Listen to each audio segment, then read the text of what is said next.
Welcome to all. मैं doctor Umesh Chandra Pachauri, team botany CLC Sikar से। आज हम आपके सामने पीवाईक्यू के बारे में डिस्कस करेंगे। बॉटनी का स्पेसिफिक टॉपिक है, नाम है इकोसिस्टम। जैसा कि हम जानते हैं कि सीकर जो है वो सीएलसी के नाम से जाना जाता है। हमारे 30 साल पूरे होने जा रहे हैं। इस उपलक्ष्य में स्टार्टिंग से सभी सब्जेक्ट के पीवाईक्यू आपके समक्ष प्रस्तुत हैं। तो हम स्टार्ट करेंगे आज पीवाईक्यू बारे में। ओके नाउ स्टार्ट करते हैं किस तरीके से। तो पहला जो क्वेश्चन है इकोसिस्टम में, जो कि 2013 में आया हुआ है, उसका है कि सेकेंडरी प्रोडक्टिविटी किसे कहते हैं। Secondary productivity is the rate of formation of new material. किसके लेवल पर? प्लांट के लेवल पर जो बनता है उसको बोलते हैं प्राइमरी प्रोडक्टिविटी, प्राथमिक उत्पादकता। ओके, जैसे कि हम बात कर रहे हैं, अगर हम बात करें यहाँ पे, जैसे कि यहाँ पे है घास है। घास को कौन खा रहा है? ग्रास हॉपर खा रहा है। ओके, टिड्डा जिसे कहते हैं। तो ये क्या हो गया आपका? टिड्डा हो गया, है ना। ये क्या हो गया आपका? घास हो गया। तो यहां पर जो बन रही है उसे कहते हैं प्राइमरी प्रोडक्टिविटी या उसे कहते हैं प्राथमिक उत्पादकता। ओके, अब इसके दो पार्ट होते हैं, एक होता है जीपीपी और दूसरा होता है एनपीपी। तो एनपीपी कैसे निकालते हैं? जैसे जीपीपी माइनस आर जो है ना, उसे हम कहते हैं एनपीपी। तो एनपीपी क्या है? अवेलेबल बायोमास किसके लिए? ग्रॉस हॉपर के लिए, टिड्डे के लिए। अब टिड्डा, भाई अपन भोजन करते हैं, प्लांट से तो भोजन अपन लेते हैं, गेहूं खा रहे हैं, चावल खा रहे हैं, प्लांट से ले लिया अपन ने। अपनी बॉडी में जो बनेगा new organic matter, the rate of formation of new organic matter, and that is called, इसको क्या कहेंगे अपन? Secondary productivity. ओके, तो ये किस लेवल पर है? कंज्यूमर के लेवल पर है। ठीक है, कंज्यूमर के लेवल पर है। आप देखा जाए तो ये देखिए आपका कंज्यूमर के, उपभोक्ता के लेवल पर, इसे कहते हैं द्वितीय उत्पादकता। ओके, नेक्स्ट चले। नेक्स्ट हम बात कर रहे थे, विच of the following process during decomposition is correctly describe. Decomposition के लिए बात कर रहे हैं, ठीक है, इसे कहते हैं अपघटन के दौरान कौन सी घटना सही वर्णन है। तो पहला है कि catabolism is the last step of decomposition, जिसमें कि एनारोबिक कंडीशन में होता है। मैं आपकी जानकारी के लिए बता दूं कि कैटाबॉलिन जो है, अपचय जो है, वो अवायवीय परिस्थितियों में नहीं होता है, वायवीय परिस्थितियों में होता है, एरोबिक कंडीशन में होता है। ओके, इसलिए ये गलत हो गया। तो ये वाला ऑप्शन क्या हो गया अपना? गलत हो गया। दूसरा क्या है? Leaching. Water soluble inorganic nutrient rise the top layer. Top layer में नहीं होते। होता क्या है कि जैसे अपन ने जो मिनरल्स हैं, बारिश हुई, बारिश से क्या करते कि जमीन में नीचे रिस के नीचे पहुंच जाते हैं। ओके, और वो अनअवेलेबल होते हैं क्योंकि वो प्रेसिपिटेट हो जाते हैं एज ए सॉल्ट। ओके, तो क्या होगा कि टॉप लेयर में होते हैं, सबसे नीचे वाली लेयर में होंगे, तो क्या होगा? क्या ये ऊपरी परतों पर होते हैं? इसलिए गलत हो गया। ओके, खंडन केंचुए जैसे जीव द्वारा होता है। Fragmentation carried out by the earthworm, ये ठीक है। फ्रेगमेंटेशन केंचुआ करता है, अर्थवर्म करता है। ह्यूमिफिकेशन के कारण क्या हो? गहरे रंग का पदार्थ ह्यूमस जो है एकत्र हो जाता है, जिसमें बहुत तीव्र गति से नहीं होता, धीमी गति से होता है। ओके, तो इसका जो डिग्रेडेशन है, डार्क कलर सबस्टेंस है which undergoes microbial action very fast rate नहीं है। कैसा होता है? वो स्लोली होता है, इसलिए ये गलत हो गया। तो आपका ऑप्शन जो है वो आ गया थर्ड। नेक्स्ट चले, match the following, select the correct option. इसमें बहुत ही सिंपल होता है क्योंकि सिंपल मैचिंग करवानी होती है। ओके, नाउ सी, अर्थवर्म क्या करता है भाई? इसे कहते हैं डेट्रीवोर्स बोलते हैं। क्या बोलते हैं इसको? डेट्रीवोर। अपराधारी है। क्या है वो? अपराधारी होता है केंचुआ। ठीक है, जो भी डेट्राइटस है, अब क्वेश्चन आता है डेट्राइटस क्या है? जितने भी डेड ऑर्गेनिक मैटर है, इवन आपका फीकल मैटर जो है ना, फीकल मैटर, वो भी डेट्राइटस का ही पार्ट है। ओके, तो सड़े गले हुए मरे हुए जो पदार्थ हैं वो है अपरद, इसे कहते हैं अपरद। क्या कहते हैं? तो अपरद का हरण कर रहे हैं, इसलिए अपरदहारी हो गया। ओके, सक्सेशन की बात करते हैं। सक्सेशन में क्या होता है कि ये देखा जाए सक्सेशन में जैसे कि आप देखते हैं पहाड़ों पर बड़े बड़े प्लांट आज आ गए, वो एकदम नहीं आ गए, हजारों साल लग जाती है तब जाकर के वो आते हैं। ओके, तो ये आपका हो गया। तो सक्सेशन में क्या होता है? तमाम सारी कम्युनिटीज होती है, स्पीसीज होती हैं। तो पायनियर कम्युनिटी क्या होती है? पायनियर स्पीसीज क्या होती है? जो सबसे पहले आती हैं, तो अनुक्रमण। ठीक है, अब नेक्स्ट आपका है इकोसिस्टम सर्विसेज। इकोसिस्टम सर्विसेज में आपके आती हैं ऑक्सीजन है, पॉलिनेशन है, सॉइल फॉर्मेशन है, जितने भी इनडायरेक्ट इफेक्ट जो हम नेचर से गेन करते हैं, इनडायरेक्ट इफेक्ट, उसे कहते हैं इकोसिस्टम सर्विसेज। तो इसमें क्या आएगा? देखो, ये आ गया आपका परागण। ओके, नेक्स्ट आपका है जनसंख्या वृद्धि की बात कर रहे हैं, तो ये किससे रिलेटेड है? जन्म दर से। ओके, पॉपुलेशन ग्रोथ, तो ये आपका ऑप्शन है। सिंपल सा मैचिंग मैचिंग कर लेंगे, यानी फर्स्ट का क्या हो गया? सेकंड है, तो फर्स्ट और सेकंड कहाँ दिख रहा है? ए का सेकंड यहीं पे दिख रहा है, देखो आपको। ओके, बी का 1, देन 4th एंड देन जो हो गया। Next is the 20 joule energy the trapped at the producer level पर है। किस लेवल पर है? प्लांट के लेवल पर कितना है? 20 जूल है। ओके, तो हम जानते हैं कि लिंडमैन एक साइंटिस्ट थे, उनका एक कंसेप्ट है कि नेक्स्ट ट्रॉपिक लेवल पर केवल 10% जाता है ना? तो इसमें क्या करना है? तो ये प्रोड्यूसर लेवल पर इतनी एनर्जी है। अब energy will be available to the peacock, मोर की बात कर रहे हैं, यहां पे कितनी होगी? यही है ना? तो यहां पे कितना है? पौधे पे कितना है? 20 जूल। तो आप देखेंगे आगे, तो ये 10% इससे कितना होगा? 2 जूल। इससे कितना होगा? 0.2। यहाँ पे कितना होगा? 0.02। तो सिंपल सा कंसेप्ट है, 10% रूल को फॉलो करते हुए आगे बढ़ना है। तो कितना होगा? 0.02। कहाँ लिखा है? ये देखिए। तो आपका सिंपल सा फर्स्ट आंसर हो जाएगा। ओके, स्टैंडिंग क्रॉप क्या है? इसे कहते हैं खड़ी फसल। अब आप देख लो, वैसे भी आपको समझ में आ रहा है खड़ी फसल, भाई खेतों में फसल खड़ी होती है, तो फसल क्या है? क्रॉप क्या है? ऑर्गेनिक है कि इनऑर्गेनिक है? Naturally organic compound. और लिविंग है कि डेड है? लिविंग है। तो जितना भी पर्टिकुलर एरिया में, ठीक है, जो लिविंग है या ऑर्गेनिक मैटर जितना भी है, उसे हम कहते हैं स्टैंडिंग क्रॉप। डन। देखते हैं परिभाषा किस तरीके से है। Mineral nutrient present the soil, नहीं, सॉइल में जो मिनरल होते हैं उसको स्टैंडिंग स्टेट बोलते हैं। क्या बोलते हैं इसको? Standing state. Okay okay, detritus तो बोलते नहीं है, तो ये गलत हो गया, ये भी गलत हो गया। टिम्बर ऑफ कमर्शियल, ये भी गलत हो गया। क्या हो गया? मास ऑफ लिविंग ऑर्गेनिज्म, यानी कि जैविक प्राणियों की जो मात्रा है प्रत्येक पोषी स्तर पर, ईच ट्रॉपिक लेवल पर, उसे कहते हैं standing crop. Okay, in an ecosystem the rate of production of organic matter during photosynthesis. अब देखिए, अभी हमने पहले क्वेश्चन किया था, उसमें बताया था कि rate of production of new organic matter consumer level, तब उसको वो कहा था हमने सेकेंडरी प्रोडक्टिविटी। अब प्लांट सनलाइट से अपना भोजन बना रहे हैं, है ना? तो बना रहे हैं, तो टोटल उन्होंने जो भोजन बनाया है उसको बोलते हैं जीपीपी, ग्रॉस प्राइमरी प्रोडक्टिविटी कहते हैं। ठीक है, जैसे कि हम जॉब कर रहे हैं और जॉब करने में जो भी आप सैलरी लेके आते हैं, सैलरी लेके आए अपने, टोटल सैलरी जो है वो जीपीपी है। फिर महीने के जो खर्चे होते हैं वो निकाल दो, उसमें से माइनस कर दो, वो आर है। और उसके अलावा फिर जो बचता है वो एनपीपी है। तो GPP minus R equal to NPP. तो प्लांट ने जो टोटल बनाया हुआ वो जीपीपी कहलाता है, ऐसे कहते हैं ग्रॉस प्राइमरी प्रोडक्टिविटी। ये लिखा है ecosystem, the rate of production of organic matter during photosynthesis. जो बनाया है उसने क्या कहते हैं उसको? ग्रॉस प्राइमरी प्रोडक्टिविटी, सकल प्राथमिक उत्पादकता। ओके, सिंपल सा है।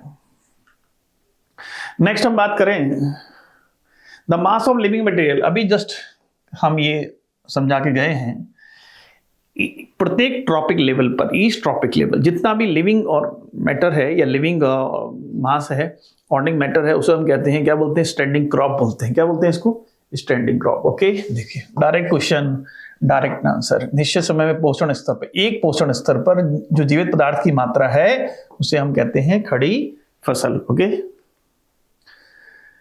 ये क्वेश्चन बहुत जबरदस्त है और आना ही है। मतलब कुछ क्वेश्चन ऐसे होते हैं कि जैसे कि किसी भी कॉम्पिटिटिव एग्जाम्स में होता क्या है कि आपका 60% क्वेश्चन ऐसे होते हैं कि रिपीट होने ही है। वो तो 60 to 80% ऐसे होते हैं, थोड़ा कभी देखे हो या इस तरीके से।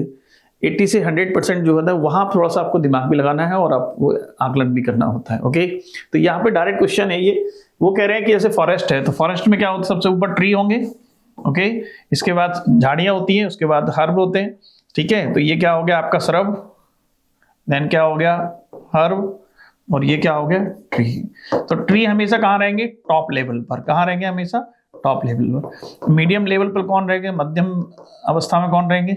श्रब रहेंगे, झाड़ियाँ रहेंगी। और साग वाक है, घास घूस है, वो कहाँ रहेंगे? हमेशा बॉटम लेवल पर, सबसे लोअर लेवल पर। ओके, तो यहाँ पे हम क्या देख रहे हैं? वर्टिकल डिस्ट्रीब्यूशन और डिफरेंट स्पीसीज डिफरेंट है कि नहीं है? तो vertical distribution different species occupying different level, सबके लेवल अलग अलग है in a biotic community, and that is called stratification. स्तरण बोलते हैं। क्या बोलते हैं इसको? स्तरण। ओके, तो ये आपका हो गया। नेक्स्ट चले, association of individual of different species. देखिए अगर सेम स्पीसीज है ना तब बनती है पॉपुलेशन। ओके, डिफरेंट स्पीसीज है उसे कहते हैं कम्युनिटी, समुदाय बोलते हैं। और चूंकि लिविंग है तो बायोटिक कम्युनिटी हो गई, तो क्या बोल रहे हैं, इंडिविजुअल्स हैं जो कि कैसे हैं, डिफरेंट वर्ड देखिए आप, डिफरेंट है स्पीसीज के, लिविंग द सेम हैबिटेट में है and having functional interaction and that is called biotic community. क्या बोलते हैं, एक ही आवास में रहने वाली विभिन्न जातियों की व्यष्टियों के पारस्परिक संबंध को क्या बोलते हैं, क्रियात्मक क्रिया क्या कहलाती है, वो इसे कहते हैं जैव समुदाय या बायोटिक कम्युनिटी कहते हैं। अब आ गया next, most animal that live in the deep ocean. अब आप देखिए कि गहरे समुद्र में जहां पर टेम्परेचर, जैसे समुद्र की गहराई में जाते हैं टेम्परेचर बढ़ता है इवन 100 डिग्री सेंटीग्रेड, प्रेशर बढ़ता है 100 टाइम ज्यादा, नॉर्मल एटमॉस्फेरिक प्रेशर से ज्यादा होता है। ओके, तो यहाँ पे हमें क्या देख रहे हैं, यहाँ पे हम देख पा रहे हैं कि तो उसमें क्या है, डीप ओशियन बोल दिया। ओके, यानी कि गहरे समुद्रीय पानी में बोल दिया। तो इसमें क्या होता है, इसमें कौन होंगे, आपको बता दें कि नीचे जब गहराई में हम जाते हैं तो सभी जितने भी डेड ऑर्गेनिक मैटर है तो कहाँ पहुंच जाते हैं, डेड ऑर्गेनिक मैटर जो है वो तलहटी में बॉटम पे पहुंच जाएंगे।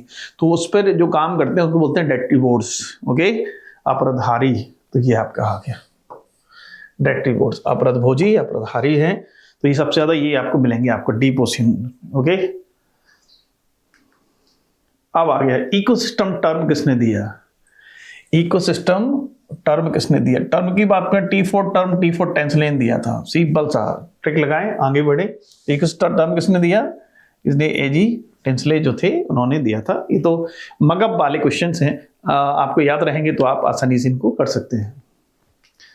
The primary producer of the deep sea, आ गया भाई, प्राइमरी प्रोड्यूसर कौन होंगे, डीप सी हाइड्रोथर्मल वेंट। ये देखिए समुद्र की गहराइयों में जहां टेम्परेचर 100 डिग्री रहता है तो वहां पर कौन से प्रोड्यूसर भी होना चाहिए। तो प्रोड्यूसर में दो होते हैं आपका, ये तो फोटोसिंथेटिक होंगे या फिर कीमोसिंथेटिक होंगे।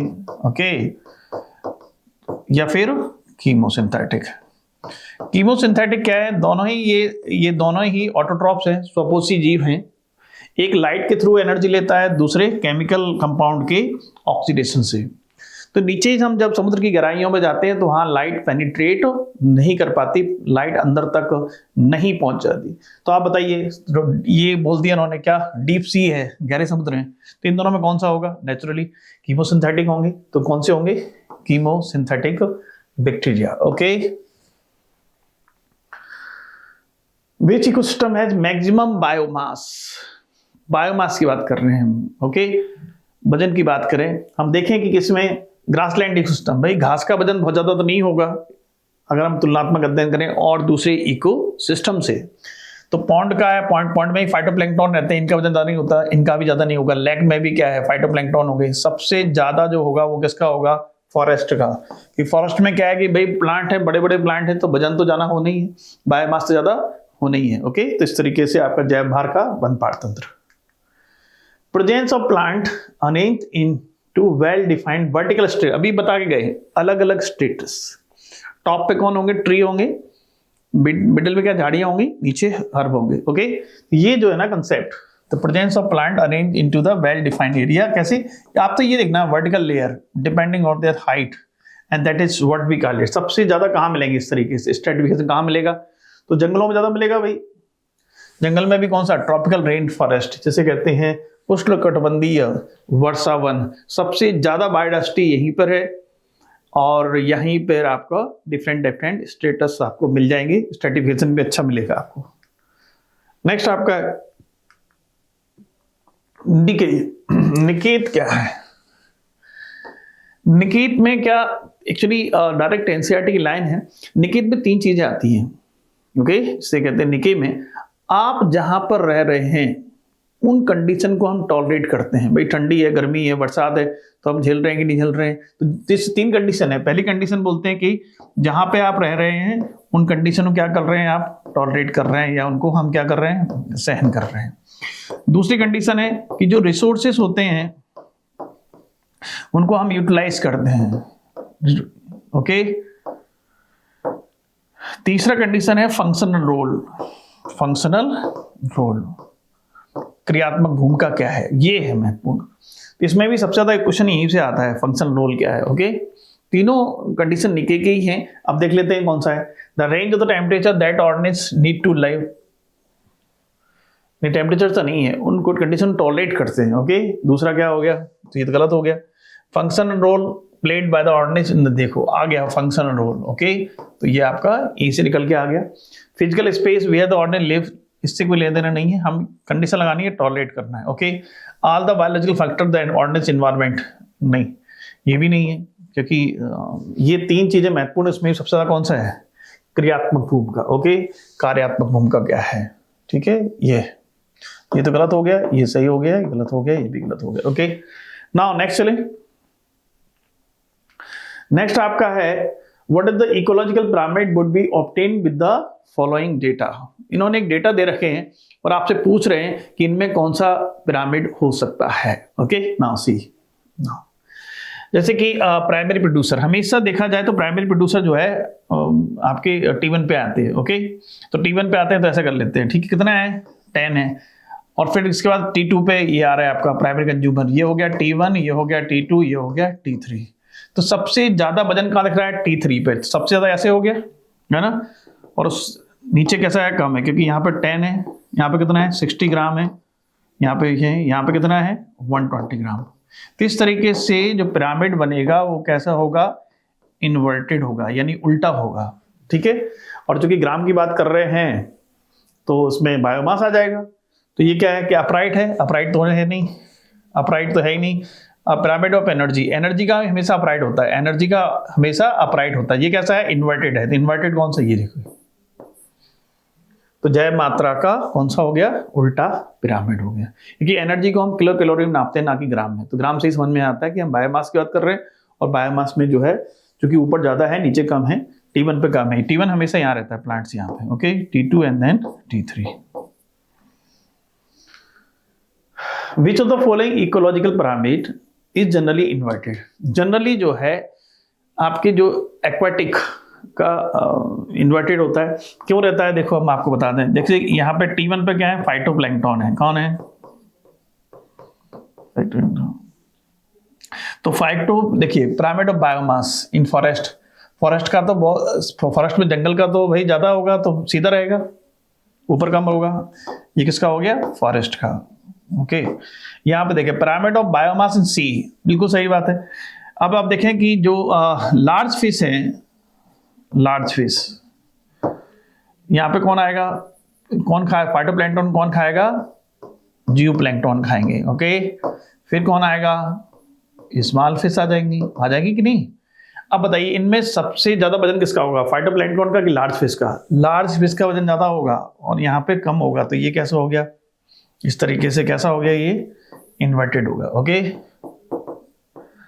तो यही पूछ रहे हैं जनरली इन्वर्टेड किसका होता है, आपका कहाँ का हो जाएगा। नंबर ऑफ ग्रासलैंड का, तो ग्रासलैंड का हमेशा नंबर में ज्यादा होता है क्योंकि नीचे घास ज्यादा है, ऊपर कम होते जा रहे हैं ऐसे। ठीक है, एनर्जी को हमेशा अपराइट होता है, तो ये यही होगा। ओके, इसमें आपका हो गया समुद्र के जयभार का पिरामिड।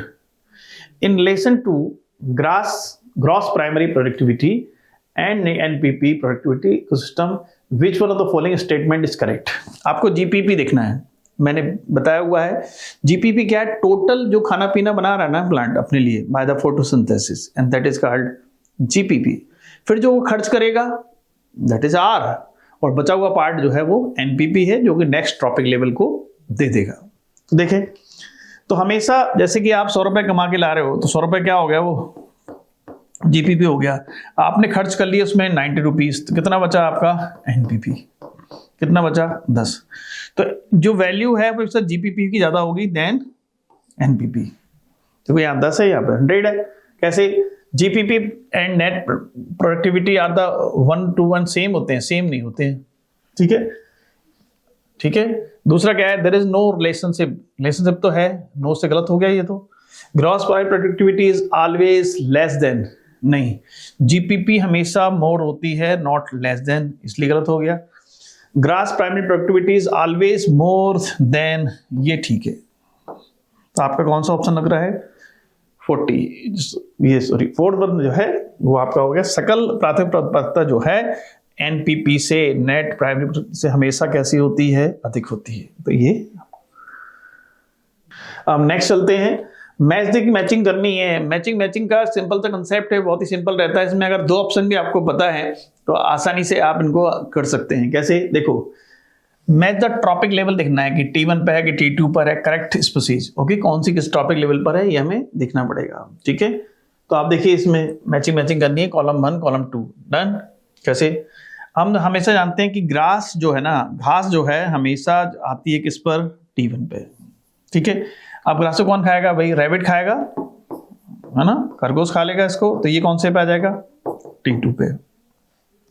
अब आप सिंपल सा है कि ग्रास जो है हमेशा आती है किस पे, फर्स्ट टॉपिक, तो सी का क्या हो जाएगा, फोर्थ। अब आप देख लें यहाँ पे सी का फोर्थ कौन सा है, सी का फोर्थ देखो यहाँ पर है केवल, देखो इससे ही समझ में आएगा, क्लियर कट समझ में आ रहा कि हो गया। ओके, तो ये आपका हो गया। तो इसको कौन खा लेगा, बाद में क्रो खा लेगा, क्रो कौन खा लेगा, वल्चर खा लेगा। ऐसे करके आप आसानी से अपने आंसर निकाल सकते हैं। ओके, नेक्स्ट चलें। In the equation GPP R NPP, R represent, ये हम 2 बार डिस्कस कर चुके हैं इसी दौरान। आर क्या है, आर है रेस्पिरेटरी लॉस। आर मतलब रेस्पिरेटरी लॉस है, रेस्पिरेशन लॉस, सिंपल सा है, श्वसन हानि। तो ये आपका आर हो गया। द अमाउंट ऑफ न्यूट्रेंट, अब देखिए हाँ 2 चीजें हमने आपको बताई थी, फिर से हम डिस्कस कर लें। एक होता है स्टैंडिंग क्रॉप, भाई खड़ी फसल, जो खेत में जो फसल खड़ी हुई है लिविंग मैटर है, तो इसको स्टैंडिंग क्रॉप बोलेंगे, ईच ट्रॉपिक लेवल। ओके, अब सॉइल में जितने भी मिनरल्स होंगे, समझ रहे हो, उसको बोलते हैं स्टैंडिंग स्टेट, इनॉर्डिक्स आयंस या मिनरल्स कहें। तो ये क्या करें, amount of nutrient like carbon, nitrogen, phosphorus, calcium present in the soil, देखिए सॉइल गिवन एरिया। ठीक है, तो इसको क्या बोलते हैं हम, इसको बोलते हैं स्टैंडिंग स्टेट या स्थायी अवस्था बोलते हैं। Direct question, direct answer. Which of the following statement is not correct, not correct पूछ रहे हैं। ठीक है, तो ऐसे क्वेश्चन जब भी आया करें, इनकरेक्ट है, नॉट करेक्ट है, तो जरूर गोला जरूर मान लिया करें। इससे क्या माइंड समझ लेता है कि हमें गलत छांटना है, इसका मतलब 3 सही होंगी, एक गलत होगा, तो देखते हैं कौन सही है। Pyramid of biomass generally upright, देखिए अपराइट नहीं होता, ये हम कर चुके थे अभी। कैसा होता है, इन्वर्टेड होता है। पिरामिड एनर्जी ऑलवेज अपराइट, ये ठीक है। Pyramid of number grassland system upright, ये भी ठीक है। Pyramid of biomass in a sea is generally inverted, ये भी ठीक है। तो अपना गलत कौन सा है, फर्स्ट। तो यहां पूछ रहे हैं नॉट करेक्ट, यानी कि जो गलत है वही सही है, तो गलत कौन सा है, फर्स्ट। इसलिए आंसर क्या आ गया, फर्स्ट आ जाएगा। ओके, समुद्र में जीव भर का पिरामिड शांत सीधा होता है, ये गलत हो गया। तो ये आपका, यही आपका कथन। ठीक है, गिवन बिलो द 2 स्टेटमेंट, यहां उन्होंने 2 स्टेटमेंट दे रखे हैं, आपको दोनों स्टेटमेंट ध्यान से पढ़ना है, बताना है कि कौन सा स्टेटमेंट सही है, कौन सा स्टेटमेंट गलत है। Okay, now see, decomposition is the process which the detritus degraded into simpler substance by the microbes। ठीक है, होता है। decomposition is the faster process, faster नहीं होती if detritus is rich in lignin and chitin। देखिए ये chemical composition जो है डेट्राइटस का, अपरद का, वो भी बहुत मायने रखता है। यदि शुगर है, नाइट्रोजन युक्त पदार्थ हैं, तो वो फास्ट होगा। लिग्निन तो बहुत ही हार्ड होता है, काइटिन तो हार्ड होता है, इसलिए इनको तोड़ने में टाइम बहुत लगता है, इसलिए प्रोसेस स्लो हो जाएगी, नॉट फास्टर। तो इसमें क्या होगा, पहला स्टेटमेंट तो ठीक है ना, लिग्निन और काइटिन है ना, तीव्र गति से नहीं होगा, धीमी गति से होगा। तो सेकेंड स्टेटमेंट जो है वो गलत माना जाएगा। तो पहला देखिए कौन सा है, दोनों स्टेटमेंट इनकरेक्ट है, नहीं ये तो गलत हो गया। स्टेटमेंट फर्स्ट करेक्ट है और सेकंड इनकरेक्ट, देखिए ये आ गया आपका, फर्स्ट करेक्ट है और सेकंड इनकरेक्ट। ठीक है, तो ये आपका हो गया। नेक्स्ट आपका है detritivores breakdown, detritus and smart practicals, ये पहले भी आ चुका है question, and that is called fragmentation. क्या बोलते हैं इसको, फ्रेगमेंटेशन। डेट्रीवोर्स उसको बोलते हैं, केचुए को बोलते हैं, है ना। केंचुआ छोटे छोटे कर देता है ना, छोटे छोटे कणों में उसको तोड़ दिया, अपरधारी खंडन कहलाता है। प्रोसेस को बोलते हैं खंडन, फ्रेगमेंटेशन। ओके, नेक्स्ट आपका है आइडेंटिफाई करना है करेक्ट स्टेटमेंट। ये जो स्टेटमेंट दे रखे हैं ए से लेकर ई तक, ये देखना आपको ये है कि इसमें कौन सा स्टेटमेंट सही है और कौन सा स्टेटमेंट गलत है। ओके, चलिए देखते हैं। डेट्रीवोर्ट्स परफॉर्म फ्रेगमेंटेशन। यस, अभी हम पढ़ के गए कि केचुआ जो है वो छोटे छोटे टोटे कर देता है, खंडन कर देता है। Humus is further degrade by the some microbes during mineralisation. बिल्कुल सही है, ह्यूमस में बहुत सारे मिनरल्स होते हैं, माइक्रोब्स तोड़ देते हैं, तो ह्यूमस से मिनरल का बनना मिनरलाइजेशन कहलाता है। ओके, इसे क्या बोलते हैं? खनिजीकरण, या खनिजी भवन भी बोलते हैं। Okay, water soluble inorganic substance जो है गो डाउन। देखिए पहले क्वेश्चन आया था, उन्होंने कहा था कि अपर लेयर नहीं, नीचे पहुंच जाते हैं, प्रेसिपिटेट हो जाते हैं एंड अनअवेलेबल सॉल्ट के रूप में हो जाते हैं। Okay, so go down into the soil and get precipitated by process called leaching. इस प्रोसेस क्या बोलते हैं? लीचिंग। बिल्कुल सही है। तीनों स्टेटमेंट जो हमने पढ़े अभी तक, तीनों के तीनों सही है। Detritus food chain begins with living matter. ये गलत हो गया भाई, क्योंकि डेट्राइटस जो है, डेट्राइटस फूड चेन जो है वो डेड ऑर्गेनिक मैटर से स्टार्ट होती है, ना कि लिविंग मैटर से। ओके, तो जीवित की वजह से ये गलत हो गया, मृत से स्टार्ट होती है, किससे? डेड ऑर्गेनिक मैटर से। नेक्स्ट आपका है earthworm break down the detritus small particles by the process called catabolism. नहीं, कैटावलन होती है माइक्रोब्स द्वारा कंप्लीट ऑक्सीडेशन, तो ये आपका हो गया गलत। सही कितने हो गए? A B C. A B C कहाँ लिखा है? देखो यहाँ लिखा हुआ ए बी और सी, तो आपका आंसर 4th हो जाएगा। इन द इक्वेशन, ये देखिए नीट 2023 में आया हुआ है, फिर से आ गया GPP minus R NPP. GPP क्या है? Gross primary productivity. एनपीपी क्या है? नहीं, तो यहाँ पे आर क्या है? रिपीट हो गया क्वेश्चन। इसे कहते हैं रेस्पिरेटरी लॉस। ओके, श्वसन हानि बोलते हैं। Okay, now the amount of nutrient such as carbon, nitrogen, ये अभी हमने फिर से पढ़ लिया। देखिए सॉइल में जितने भी इनऑर्गेनिक न्यूट्रिएंट्स हैं उनको बोलते हैं हम स्टैंडिंग स्टेट बोलते हैं। ओके, तो क्या है? Simple direct question, direct answer. Crop बोलते हैं लिविंग वाले को, ये तो मिनरल्स हैं, सॉइल में प्रेजेंट हैं, इसलिए इनको बोलते हैं खड़ी स्थिति। Okay, in an ecosystem NPP और the first trophic level 100x है। चलिए चल देखिए आप, अब जैसे T1 है, T1 पे ग्रास आता है तो उस पर एनपीपी दे रखा है, मतलब जीपीपी इन्होंने मेंशन नहीं किया, डायरेक्ट एनपीपी कह दिया। कितना है? 100x है। ठीक है, अब ये है अवेलेबल बायोमास। ये क्या है? अवेलेबल बायोमास है। किसके लिए है? ये नेक्स्ट टॉपिक लेवल के लिए, तो ये सीधा यहां पहुंच जाएगा, तो इसके लिए ये जीपीपी है, इसने कमाया है, तो यहां पे कितना हो गया? 100x। ठीक है, T2 के लिए ये जीपीपी हो जाएगा। अब माइनस आर, तो जो बचेगा ना वो आएगा क्या? एनपीपी। तो इसमें पता ही है कि 90% लॉस करके तो कितना रहेगा? इसमें 10 रहेगा, तो 10x आ गया।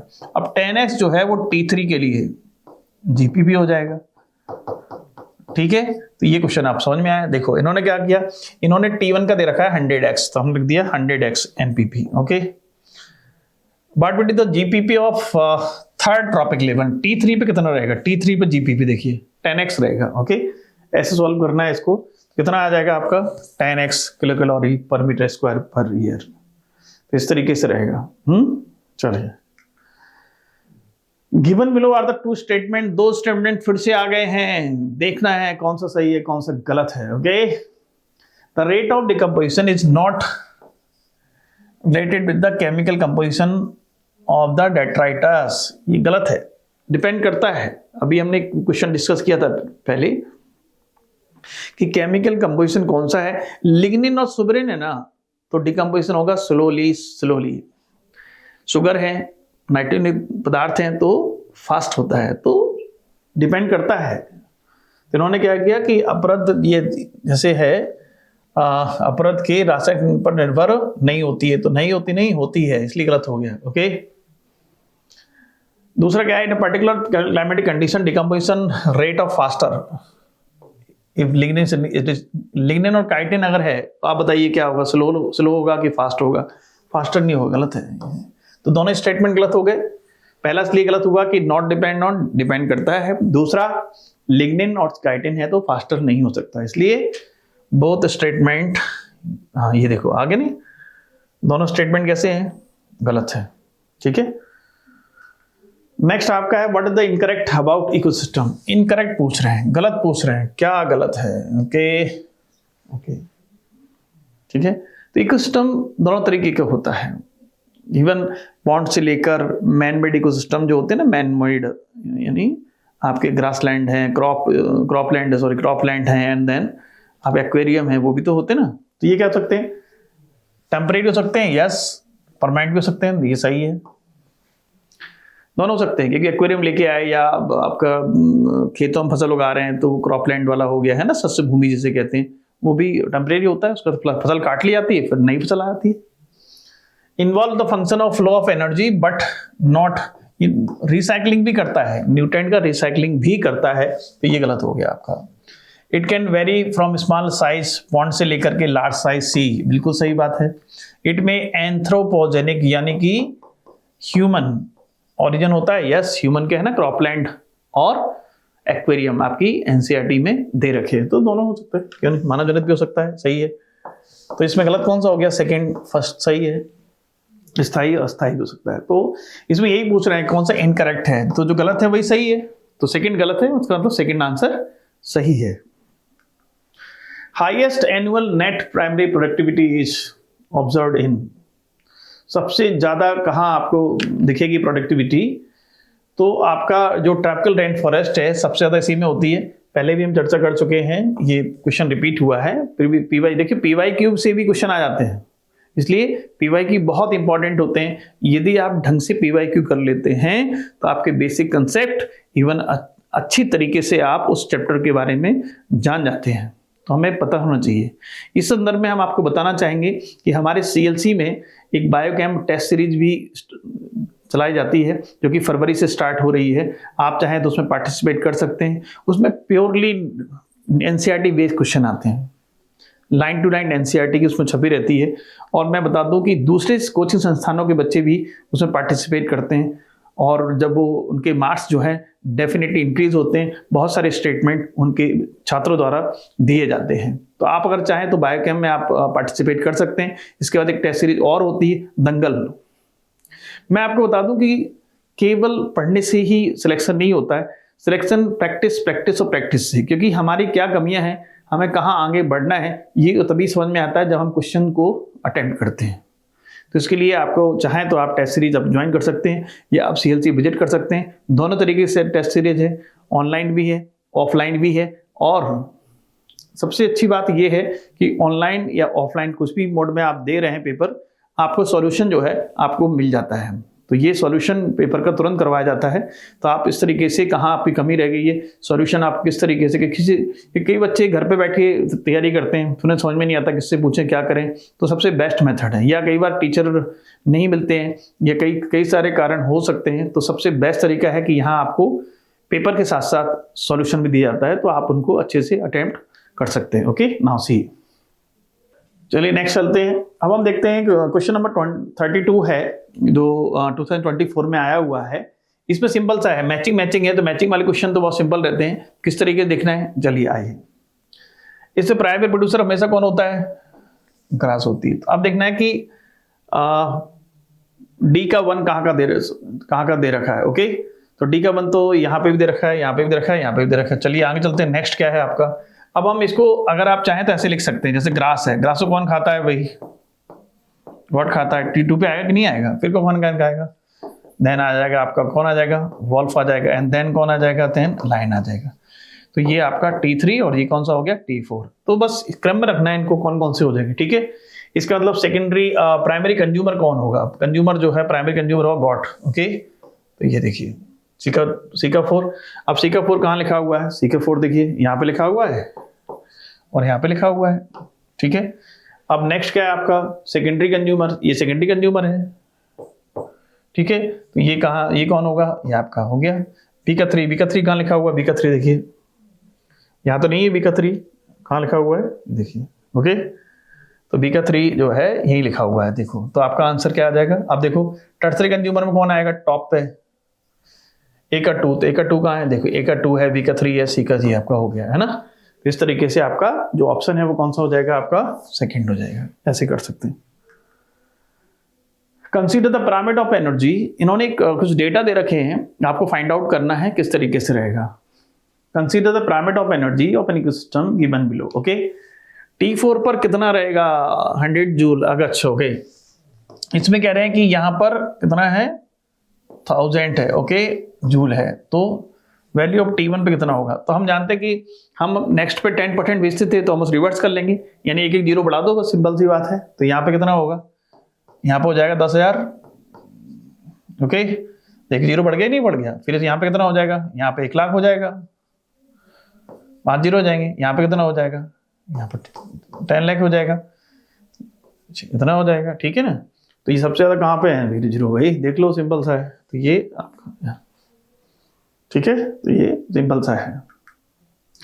विच of the following is not a limitation, कौन सी लिमिटेशन इकोलॉजिकल पिरामिड की होती है। इकोलॉजिकल पिरामिड में क्या है, कुछ लिमिटेशंस बताई गई हैं, है ना। देखेंगे सबडी से पहले इसकी लाइन लिखी हुई है एनसीईआरटी में। तो सिंपल सा कंसेप्ट इसमें ये है कि saprophyte not given any place in the ecosystem. बिल्कुल सही बात है, ये सही है। इन्होंने सेप्रोफाइट को कोई भी स्थान नहीं दिया है बर्तोप जीवी को। Okay, assume a simple food chain that almost never exist in nature, ये भी ठीक है। ये लिमिटेशंस हैं, ये इनकी लिमिटेशन। ये पूछना क्या चाह रहे हैं, कौन सी लिमिटेशन नहीं है। ये तो लिमिटेशन है। एक्यूमुलेट फूड वेब, नहीं, फूड वेब को उन्होंने एक्यूमुलेट नहीं किया, उन्होंने सिंपल फूड चेन के बारे में बताया था, फूड वेब के बारे में नहीं बताया था, तो ये नॉट हो गया, ठीक है। Does not take account of the same belong to the 2 और मोर, ये भी ठीक है, ये लिमिटेशन में है। तो कौन सा नहीं है पूछ रहे हैं, तो इसमें नहीं है, कौन सा हो जाएगा, कौन सा लिमिटेशन नहीं है, थर्ड वाला लिमिटेशन नहीं है। ओके, इसलिए आपका आंसर थर्ड हो जाएगा। तो इस तरीके से आपका थैंक यू सो मच, आपने देखा। और भी हमारे वीडियो हैं, जिसके भी है, केमिस्ट्री के भी हैं, बायोलॉजी के सभी वीडियो पड़े हुए हैं PYQ के, उनको आप आसानी से देखिए, आराम से देखिए, तसल्ली देखते हुए अपने कंसेप्ट सुधारिए। हम चाहेंगे कि आपका सिलेक्शन मन चाहे मेडिकल कॉलेज में हो।